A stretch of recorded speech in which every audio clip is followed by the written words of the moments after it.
The story does not begin with a mushroom cloud. It begins with a room that was never meant to be remembered, a room without windows, without daylight, without the comfort of knowing what time it truly is. It begins with fluorescent light that makes skin look pale and makes fatigue look permanent. It begins with men trained to stay calm while imagining the end of everything. Somewhere beneath the Soviet Union, inside the concrete belly of a bunker, the world was reduced to instruments, screens, dials, telephones, procedures, and to a single question that technology could never answer. What if the warning is wrong, and your response is what kills the planet? On September 26, 1983, just after midnight, the apocalypse tried to arrive quietly. Not as fire from the sky, not as shockwaves shattering glass across continents, but as certainty delivered by a machine. A red line of text, a tone, an alarm. The system, cold, clean, obedient, declared that a nuclear missile launch had been detected from the United States. And then, before the men in the room could become fully human again, it declared another, and another, and another. 5 intercontinental ballistic missiles, the kind of weapons that do not merely destroy cities, but sever history. The bunker's atmosphere changed instantly, as if the air itself understood what those words meant. There are moments when reality tilts so sharply that everything before them feels like practice, and everything after them feels like aftermath. This was one of those moments. Every doctrine, every speech, every drill, every fear the Cold War had planted in the human nervous system was now concentrated into a few minutes of blinking light. If you want to understand why this moment was so lethal, you must understand the Cold War not as a conflict between flags, but as a conflict between imaginations. It was a war fought inside minds and across radar screens, a war in which both superpowers lived with the daily expectation that the other might decide to end the world in an afternoon. The United States and the Soviet Union did not simply possess nuclear weapons. They possessed an idea, a doctrine, a ritual of deterrence that depended on one terrifying promise. If you strike us, we will strike back, and you will not survive to enjoy your victory. Mutual assured destruction was not an abstract theory. It was a system of belief, reinforced by arsenals large enough to erase civilization multiple times over, and by the knowledge that in nuclear war, winning is just a slower form of dying. By 1983, the psychological climate was a storm. The world had been held under this pressure for decades, and the nerves were frayed. The machinery of suspicion ran day and night. Intelligence agencies hunted for patterns. Military planners rehearsed catastrophe until catastrophe felt inevitable. The rhetoric hardened. The margin for error shrank. Only weeks before the night in the bunker, Soviet forces shot down a Korean civilian airliner that had wandered into restricted airspace, killing 269 people. It was the kind of tragedy that does not simply end lives but hardens nations. It intensified fear and anger, fed narratives of cruelty and recklessness, and deepened the conviction on both sides that the other was capable of anything. In Moscow, the leadership feared provocation and deception. In Washington, the leadership questioned Soviet judgment, and across both systems, the people who worked in command centers began to feel, in their bones, that history might be accelerating toward a cliff. This is the world that built early warning systems, and this is the paradox of those systems. They were created to prevent surprise annihilation, but they also created a new kind of danger, one in which a false signal could become a true war. Satellites and sensors promised clarity, computers promised speed, and speed in nuclear strategy was treated as virtue. Yet speed is also how mistakes become irreversible. The nuclear age turned time itself into a weapon. The side that hesitates might die first.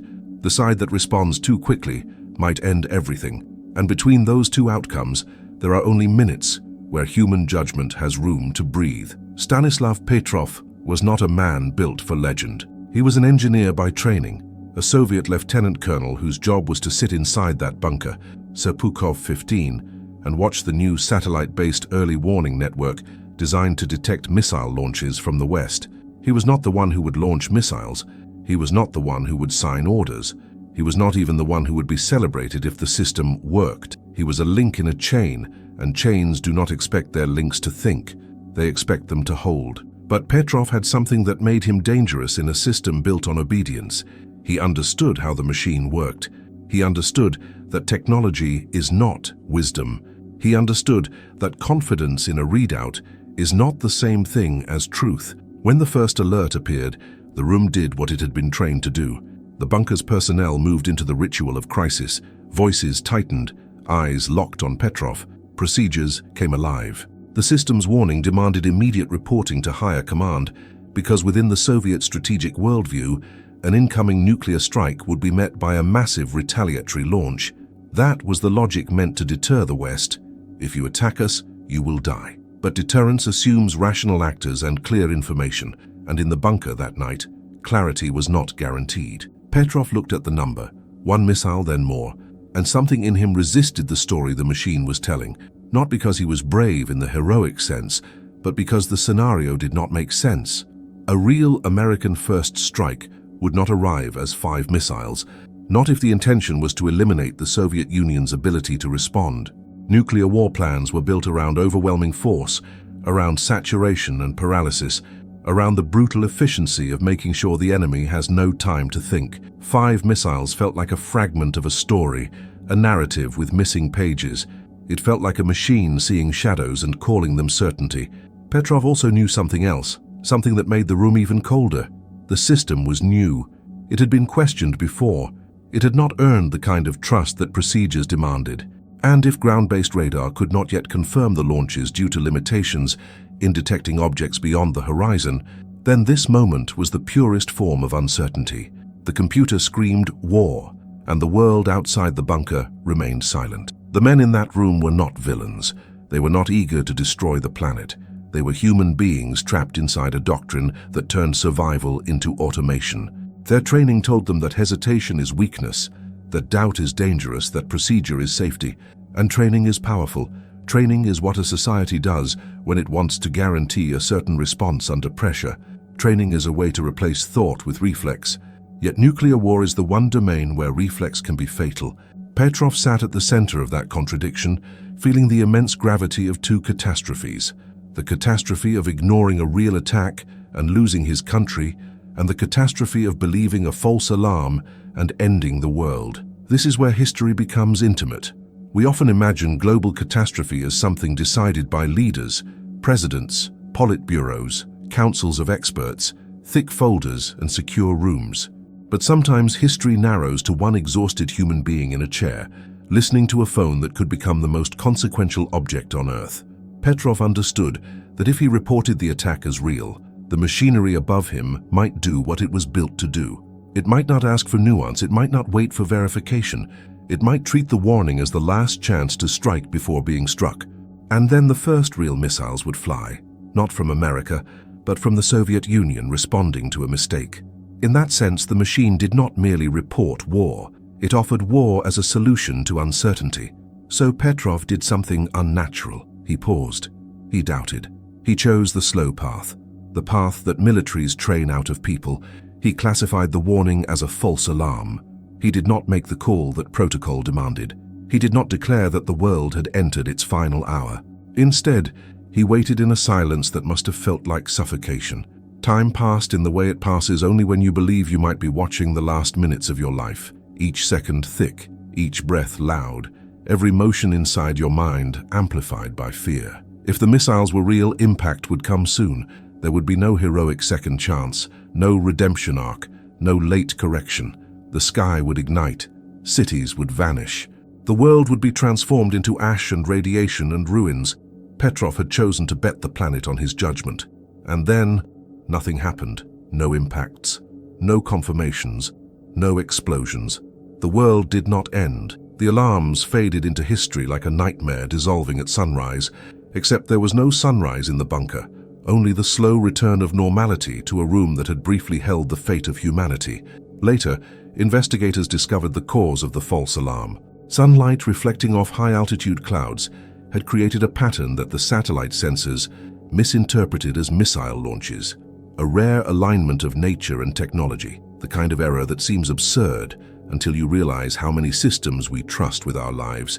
The computer had not been malicious, it had not been stupid, it had simply been literal. It saw light, it saw a pattern, it followed its logic. It did not understand that its logic could kill. This is one of the nuclear age's most uncomfortable truths. Machines can be correct in their process and still be catastrophic in their outcome. A system can operate as designed and still deliver the wrong reality. Technology does not give us certainty, it gives us faster interpretations. And when those interpretations are wired to doctrines that assume the worst, a false signal can become an irreversible decision. Petrov's hesitation was not merely personal courage. It was the reintroduction of humanity into a system designed to function without it. The scale of what was avoided is hard to describe without falling into numbers that feel unreal. Nuclear weapons are not just larger bombs, they are instruments that rewrite geography and biology. A modern warhead carries destructive power far beyond the bombs dropped on Hiroshima and Nagasaki, and a single missile system can contain multiple warheads. If full retaliation had begun, hundreds, possibly thousands of nuclear detonations could have followed. The first strikes would target command centers, airfields, missile silos, industrial zones, then cities, then whatever remained. People often imagine nuclear war as an event, like an earthquake or a storm. In reality, it is a collapse of everything: infrastructure, medicine, food supply, communication, governance, firestorms, radiation, darkness. A planet made unfamiliar. The Cold War's greatest danger was not only the weapons themselves, but the speed with which those weapons could be unleashed, the way minutes could become destiny. And yet, when the night ended, Petrov did not become a hero in his own country. He did not receive medals. He was not celebrated as the man who saved the world. In fact, his decision embarrassed the system. It revealed flaws in the early warning network. It suggested that the Soviet Union's safety depended on imperfect technology and on the willingness of a mid-level officer to disobey protocol. That is a dangerous story for any military institution, especially one built on the image of control. Petrov was questioned. He was criticized. His actions were scrutinized. Official reprimands were issued for procedural and bureaucratic issues, paperwork, documentation, the small technicalities that institutions use when they cannot admit what truly happened. His career stalled. He was moved away from sensitive roles. He eventually left military service, carrying the knowledge of how close the world had come to annihilation, and how little gratitude such restraint earns inside a system that values obedience. For years, the story remained buried under classification and politics. The world continued to believe that the most dangerous moment of the Cold War was the Cuban Missile Crisis 2 decades earlier, because that crisis was visible. Leaders on television, ships at sea, speeches that history could record. Petrov's crisis was invisible. It was a silent near-death experienced by a handful of men in a bunker, a moment when the world survived not because leaders negotiated, but because one man hesitated. And history has difficulty celebrating hesitation. It prefers action. It prefers battles, declarations, victories. The nuclear age, however, sometimes depends on the opposite, on the courage to delay, to doubt, to refuse the comfort of procedure. When Petrov's story finally became public in the post-Soviet era, the response outside Russia was a mixture of awe and discomfort.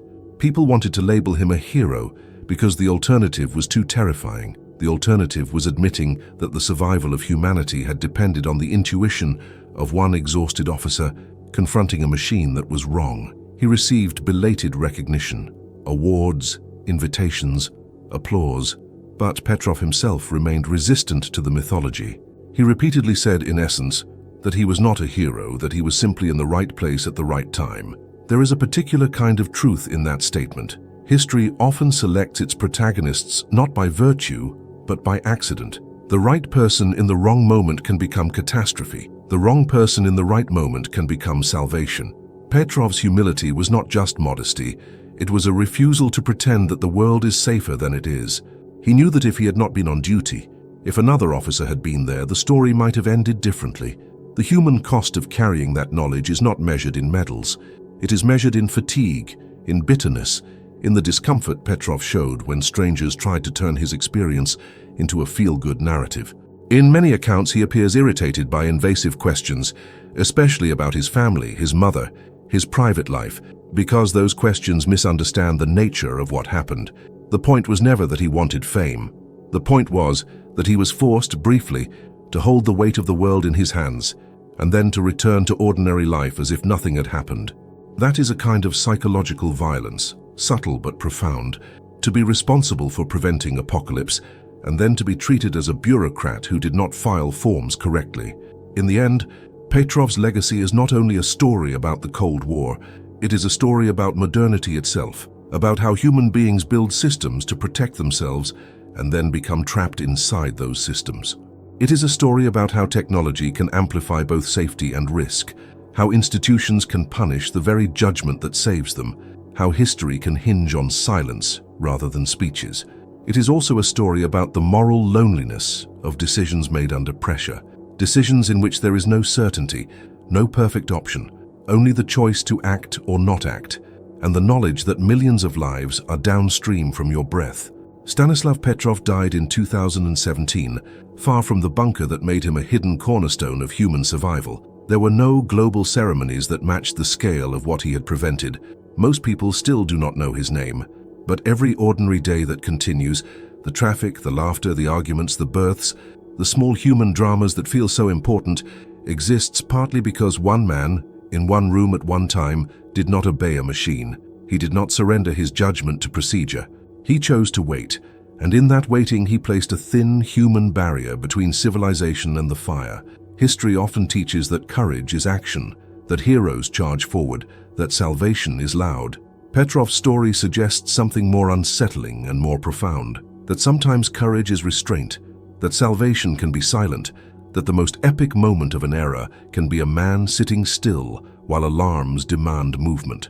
In that bunker at 12:14 a.m., how the Cold War briefly revealed its true face, not a clash of armies, but a fragile civilization dependent on flawed systems and on the rare human being who can remain calm enough to doubt them. The machine said war had begun, the doctrine demanded retaliation, the room waited for obedience, and Stanislav Petrov, without applause, without certainty, without permission, chose to think. And because he did, the world lived long enough to forget how close it came to dying.